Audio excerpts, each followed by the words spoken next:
PR firm here in Memphis called Howell Marketing. I've been in corporate marketing for 20-something, 25, 26 years. I've had my own firm for 17 years and sort of started my own firm as a result of this entrepreneurial kind of spirit in me. And I kept having to change jobs. People kept calling me for another job, and after my third or fourth corporate job, I thought, I'm just going to start my own firm, and that way I can work for all of y'all. Because I liked working for the law firm I worked for, I liked working for the accounting firm I worked for. So back in 1994, I started my own firm, and just really meant to work out of my house. And because I wanted to have kids, and my son is now 17, and my daughter's 13 going on 30. And if y'all have teenagers, that's kind of where I am now. But it's been a fun journey. We have an office downtown. I'm in South Main, and we do mostly corporate marketing, communications, public relations, and as most recently added, social media. And I knew Pearson wanted me to talk a little bit about the book, a little bit about social media, and a little bit about being an entrepreneur. So I'm going to try to cover those three things without boring you to death. But I've always had this entrepreneurial spirit, and I've always wanted to do something. And my mother used to tell me when I was young, you need to have a job where you can call the shots. You need to be a doctor. And I think that was her way of saying you're bossy. And I was also the oldest of three girls, so I was in charge, right? So my first job out of high school, or in high school, was lifeguarding. And I tell this book that we've just published, I co-authored with a friend of mine, and we tell stories. It's really stories about how as women we have kind of overcome challenges. We have she has a business in Pennsylvania very much like mine, and we met on Twitter. I'll talk a little bit about social media and those connections that I've made online. So we met and we decided to write a book, and we tell stories about kind of being women and owning our own businesses. And she is what Wall Street Journal calls an on-ramper. She is someone who had three boys. She quit working to raise her children, and then she got back on that ramp. So it's like Wall Street Journal's pegged women who stop, and women take care of a lot of people, and I could talk a long time about that. And I'm glad to see a lot of high gear men here, because men, we need you to promote women. And we talk about that in our book. Women do a lot, and you know that, and women have to multitask and have to take care of older parents and take care of children. So in the traditional workforce, there's not been a lot of, I would say, flexibility for women. In fact, it needs to change. We still have not had enough change in the corporate world. There's still not enough flexibility for women. There's still not, the numbers are shrinking. Women are opting out of the workforce. So this book is really more about creating your own path and sort of designing your own way to create economic realities in your backyard. And we tell stories. So back to my story. When I was about 15, my dad made me take life safety, water safety, because we lived in Mobile. I'm not from here. I grew up in Texas and Alabama and came here because I went to Rhodes College. And I graduated in '86, and that's how I got to Memphis, because my dad said you need to start working, so I immediately got a job and entered the workforce here. But when I was 15, we lived down in Alabama, and we were always at the beach and always near the water, and my dad said, you're a good swimmer, as I was on the swim team, and that was kind of my sport, and he said, you need to take water safety and lifeguarding and water safety. So I did, and I had to take it. At the time, there was not a Red Cross in Mobile. You had to take it on the Navy base. And the course was taught by SEALs, I swear. They were 6'5" and 300 pounds and huge men. And I was 15. And so we tell the story in the book that when I started that course, they told us there were about maybe 25 or 30 of us teenagers that were taking the class. And they said, there won't be but 5 or 6 of y'all that pass. Well, right then, I knew I was going to be one of those 5 or 6. I wasn't the biggest. I wasn't the strongest. But I had that high gear mentality that I was gonna pass. I was gonna do whatever it took to pass. So true to his words, the first thing they made us do was get in the pool and swim like 3 miles without quitting. So half the class dropped out right there. So the first day we were down to 12 people. And so we tell the story about overcoming fear. And I run a PR firm, so obviously we have crisis communications as part of what we do. And we've had some really unfortunate tragedies that we've had to work on, and I've had to be on some teams dealing with accidents and people who get thrown in jail and bankruptcies and all kinds of problems. And so you have to be in high gear when you're thinking about dealing with problems and how to get out of trouble and how to help somebody who's in distress without be getting emotional. And so we talk about our emotional resilience and how important that is as a business person, especially as a woman. And as I work in mostly a male-dominated workforce, we talk about that. This is not a male-bashing book. In fact, men are loving this book. It's really pro-men. We say in the book that you have to really learn how to work alongside men. And recently, the Wall Street Journal issued a report, and they said that most men would rather work with men. Most men would really, if you ask and they're honest, most men would rather work with other men. So we looked into that. Why is that? Why is that? Anybody want to take a guess? Why? They're just more comfortable. That was their answer. They're just more comfortable working with men. So if that's the case, we say in this book, women need, the most successful women, the high gear women that we are and we want to be, and we want to teach others how to be, you've got to learn how to work well with men. And that's something that Ann and I both share. That's a trait we both share. We just, you check your emotions at the door. You are direct. I think being direct, cutting to the chase and get to deal with the facts. My husband has a saying, and I say this in the book. He's a financial accounting CFO type. And when he gets tired of somebody, messing around, he said, just quit fondling the issue and get to it. Just get to it, So, and I think a lot of women try to apologize for what they're doing and, oh, well, let's excuse this. And I really don't want to charge you. My hourly rate's $250, but, am I really worth it? Well, yes, you are. And so we talk about that. Men, and we raise our fees all the time, to be competitive and stay in the game and compete with men. So back to the lifeguarding course, I passed. And my first job ever at 15 was lifeguarding at a pool. And then when I was 17, I had to take another course, and I taught swimming lessons. And so I was always, my family laughs about, I always had a clipboard and a whistle in my hand. So, I say in the book that really somebody has to be in charge, and it might as well be me. And that's kind of how, that's the premise of our high gear thinking and our book. Now, a little bit about social media, and there are other stories. There are 13 chapters in here, and I'll just say one more thing about the book, and if y'all want them, they're here, but it's on Amazon. And it's also a good book for diversity in the workforce. If y'all know who Mike Glenn is at FedEx, he wrote a little, he's not in this book, but if you order it off Amazon, his testimonial is in our book talking about the gender in the workforce. Kathy? It is. You can download his Kindle. I was going to say something about, one thing about this book. Well, I was going to say something about Amazon, I guess. Anyway, I can't remember. I lost my train of thought. But anyway, about social media, Ann and I met on Twitter, and we decided we connected. I knew 4 years ago, first of all, that I was going to have to embrace this thing called social media. If you run a marketing and PR firm and you're in communications, you cannot not do social media, okay? You cannot do it. And most of my clients are men, and I had lawyers telling me, Twitter is silly, and Google, the name Google, it sounds like baby talk, right? Google and Twitter. How silly is Google?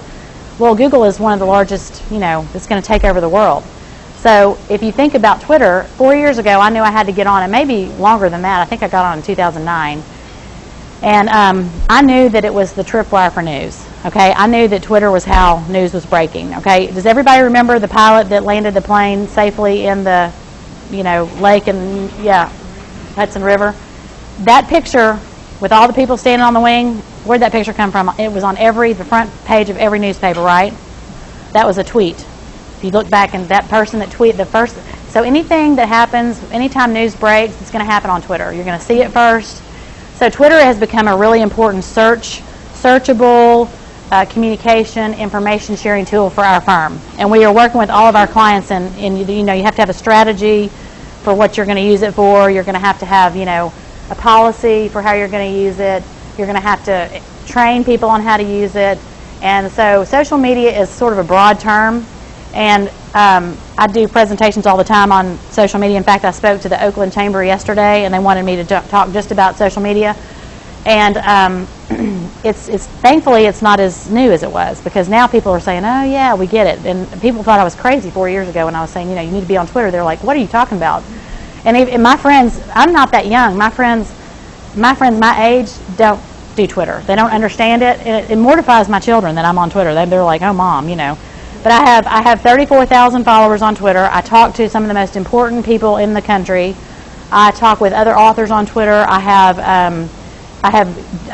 gotten business for my firm. I have managed to speak all over the country because of Twitter. I have met some of the most important connections I'll ever make online. My compliance officer is in New Jersey. I would have never met him. He is writing the book Social Media for Law for McGraw-Hill right now. It comes out in December. He's on my team.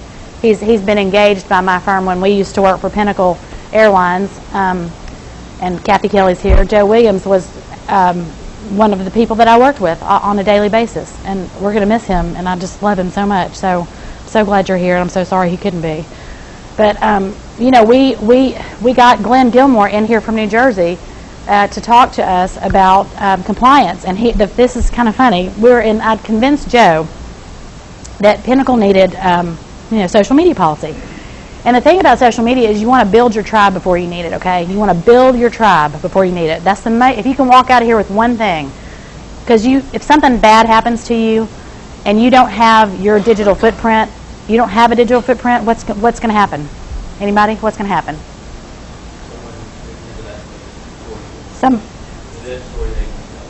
They don't tell your story. The media will tell your story, right? And you don't get a chance to. Another example of that is Representative Giffords. When she was shot tragically in the face and was in a coma in the hospital, what did the media do? She was big on Twitter, like me. She talked every day. She told people what she thought. She told her own story on Twitter. The media went straight to her Twitter stream, and they couldn't tell her story because she had it right there online, right? So building your tribe before you need it is very important. Back to the Pinnacle example. Joe and I were finally, he said, yeah, you're right, I really don't like doing all this social media, but I know we have to do it, and I'm so glad you're here, Amy, because I can't do it. I don't know how to do it. I don't want to do it.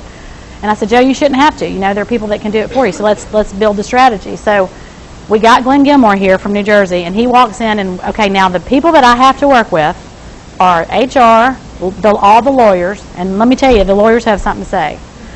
And I've worked with really good legal teams, and I've worked with really bad legal teams. And the good thing about now, the smart lawyers most of the corporate lawyers that are making a lot of the decisions are now in their 40s and 50s. But 4 or 5 years ago, we had senior counsel; they were in their 50s, and that's why the BP explosion that happened in the Gulf.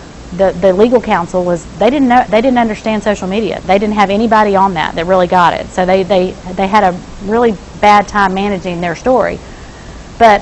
So I walked in the Pinnacle boardroom, and it's me and Joe and Eric, and we had Glenn with us from New Jersey. And Glenn's real tall, and he's a Yankee. He talks like he's from Jersey, and he's just everything you think about New Jersey people. But he's very smart and very nice, and he's a lawyer, which helps. And so we walked in, and in the room are the CEO, the COO, the CFO, all the lawyers, and Joe and me and Glenn and Eric.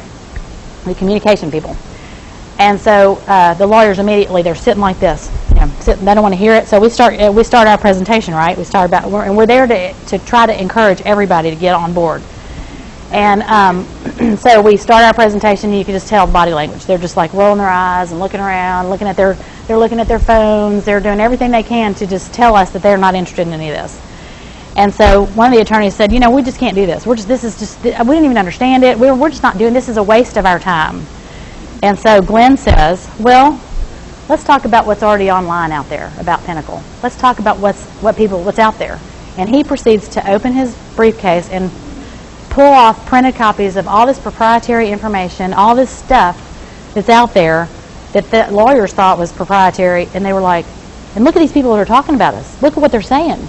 And so we flipped that conversation. Wouldn't you rather talk to people, right? Wouldn't you rather know what they're saying? So fast forward to a tragedy that occurred, and we were involved on a crisis with a crash in Buffalo. It really hit home that we needed to have a story. We needed to have a digital footprint, and we didn't. But what we did was use social media to monitor the questions. We knew we knew through the hearings that happened after that. We knew that the questions were going to come in. We knew what the media were going to ask. And we were able to manage our story because we could watch what people were saying about us. So social media is another good way to monitor. So if you're not on social media and you have everybody, who in here is not selling something? Who in here is not selling something? Right? Everybody in this room has customers, right? Everybody. If you do nothing, you ought to go online and see what your customers are saying on Twitter, on Facebook, on Instagram, on whatever site you want to look at. LinkedIn, we do them all. We work with all the sites. You would be amazed at what you would find out about your prospects, your customers, other people. So a lot of what we preach is monitor. Just monitor what people are saying about you, monitor what people are doing, monitor about what your customers are saying. We actually we have a client in the accounting profession, Steve Donovan. I know, Mr. Cruz, you know Steve Donovan. And their firm was on LinkedIn one day and saw a question from another, like a CFO out there, that they were looking for a new audit firm. So they found that there was a piece of business right there so they answered the LinkedIn question and ended up getting the work. So there's a lot of good information out there that you can get online, and social media, if anything, is just information on steroids. I mean, that's the most important thing I can tell you. It's free, except for the time it takes to do it. There are tools out there, and I tell people it allows a small company to have a big platform. And someone like me, for me, what it's done for me is it's taken my brand outside of Memphis. I mean, I'm committed to Memphis. This is my home. I love Memphis.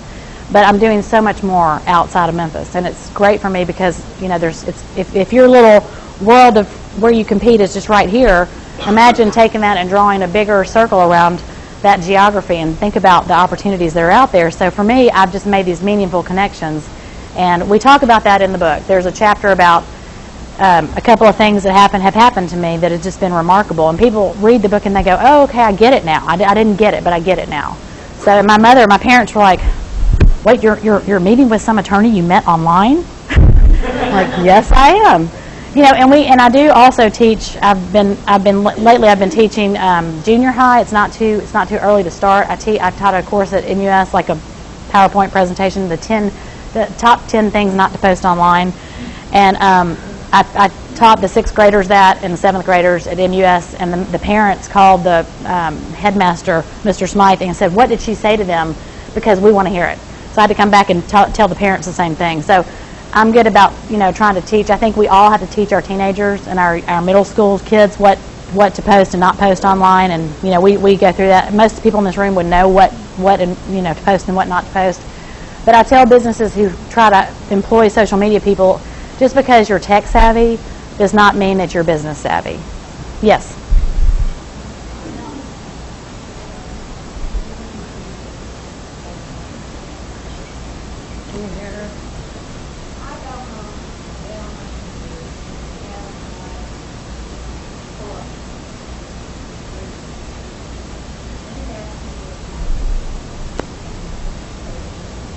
My Facebook or everybody that I know, now about every 9 out of 10 messages I'm getting are LinkedIn people. I don't know what to do with it. I mean, my young kids, my grandkids all say, "Oh, it's good, it's just crazy." Yeah. Well, I'm right. I know that 2% of, I'm afraid I'll break my smartphone and my iPad or crash every bit of information I've ever put into it. So, what do you do with that? Well, you're lucky that you have teenagers around. You get them to help you, but first of all, you're not going to break your phone. You might get lost for a little while, but you'll figure it out. And I'll also tell you that don't try to do everything. Do not try to do every social. I say pick your weapon. I have a handgun carry permit, and I like to shoot a .38 caliber Smith & Wesson that I like. Everybody wanted me to shoot a Glock or a SIG automatic weapon. I don't like automatic weapons. They scare me. I like my gun that I know how to shoot. I took my safety course. I took my training course. I shoot that gun. That's my weapon of choice. So same with social media. You pick your weapon of choice. Pick if you like Twitter, that's great. If you like Facebook, that's great. And then master one type of tool, and then move on to another one. And they're all different. I use Facebook more differently than Twitter is more for information and news for me, and talking back and forth to people quickly. And you can tweet like 30 things a day, and that's not too much. Obviously, you can't do that on Facebook. People will unfriend you, right? 1 or 2 things a day should be all you post on Facebook, really, honestly. So Facebook is more for me like a corporate. If you're using it for business, we tell our clients Facebook is really more like a corporate scrapbook. and Twitter is more like, news. So if you're using your Facebook page for business, post if you sell something, post a product or a sample, put information about employees on there, or put company picnics on there. That's the kind of thing you use Facebook for. Some stuff that's not real timely that people can check out. And I will tell you that a small business that we worked for, they could not afford to hire us, so I gave her some free advice, and I said, look, she's got this purse line that she's putting homeless women and other women that did not have jobs. She's teaching them how to sew, and she's making these purses. It's called Kindred Spirits. It's great. You should check it out. They're in Cooper Young. Entrepreneur woman, did not have a lot of money, but started this business. I said, the best thing you can do, Patty, is get on Facebook and put your purses on Facebook and ask your friends on Facebook to share the link. She is up to like 14,000 Facebook friends, and that's how she's selling her purses. And now she's selling them online. People are ordering them. So, she's told me yesterday, she said, this Facebook, I talked to her a year ago. I told her what to do a year ago, and she did it. And she said, I have an email database of 4,000 women now. I have a Facebook page that everybody likes. That's how I sell my purses. Now I'm going to all these shows because people are inviting me to these shows where I'm selling my purses. And she said, my whole business has changed in 1 year because of Facebook. So, there you go. Not for everybody, but it could be for some. So, and Twitter is a different tool as LinkedIn is. I think LinkedIn is really good for professionals like bankers and lawyers and people in regulated industries that have compliance issues.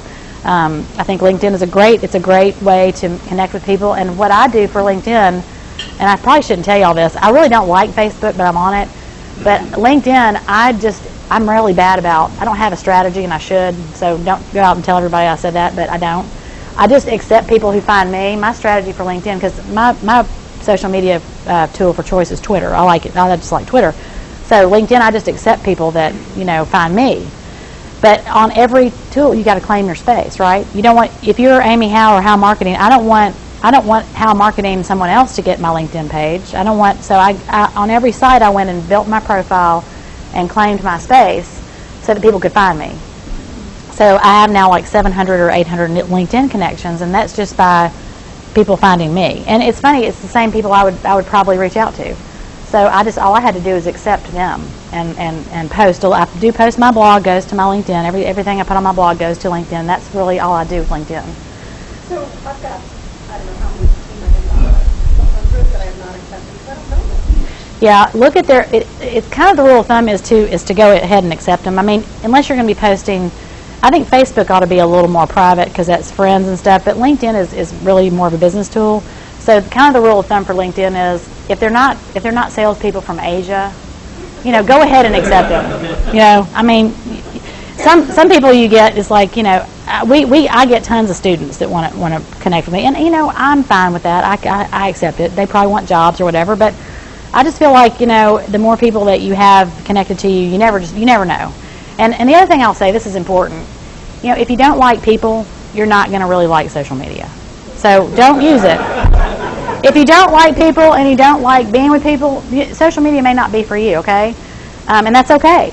I'm a people person. I'm energized by people, obviously. I love knowing, I want to hear everybody's stories. I want to be with people. The more I know, the better I get. I have ideas. I connect people. I'm a natural connector.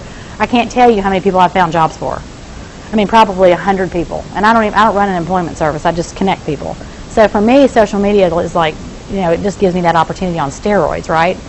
But if you don't like people and you're introverted, like my husband's kind of introverted, all right? He's once you get to know him, he's not. But at first, he's like, you're speaking to someone else? He's like, that would just, I don't know if I could do that 2 days in a row.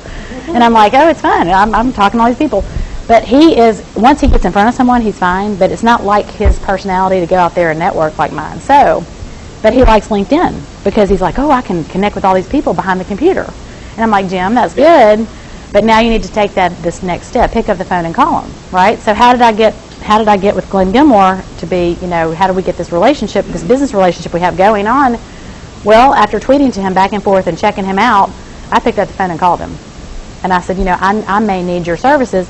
So, and then I went to Philadelphia and met with him and Ann, and for the first time, I'd never met these people, but I bought a plane ticket, I went up there, and I converted those online relationships into real life relationships. And that's what you got to do, pick up the phone. And the last thing I'll say is my next job is going to be teaching 20-somethings how to communicate because they think they're like, I can't talk to somebody. Their computer's down or something. I'm like, well, pick up the phone. we can't talk anymore? I haven't tweeted to him. I'm like, what? Can you go over there, drive to someone's office and knock on the door? Most of our business comes from face-to-face, right? If you're in sales, yes, the online is very important, but there is no replacement for the human interaction. Not what social media does is it gives you more contacts, and what you do with those contacts is not enough to say, okay, I have 34,000 Twitter followers and I built my LinkedIn profile, now what? Well, you go meet those people and you sit down with them for lunch. And if you're in the South, now I'm telling you, in the North it's not the same. I know how many people in here from the North. Yeah, it's different, and that's been interesting. I mean, I have really enjoyed my Northern, I call them my Yankee friends. They're like, you're taking them on to lunch? Well, are you paying for their lunch? I'm like, well, yeah, that's what you do in the South. Well, we don't do that up here. No way. No, we don't buy their lunch. So I took a bunch of people out to lunch in Philadelphia, and they were like, you're paying for our lunch? I'm like, well, that's what we do in the South. So there are some interesting differences, but in the South, you face to face, you want to shake someone's hand and you want to look them in the eye, and that still is very important. And I think that's something we need to teach our young professionals and our children, that communication 101, that there's no replacement for what we're doing here. So.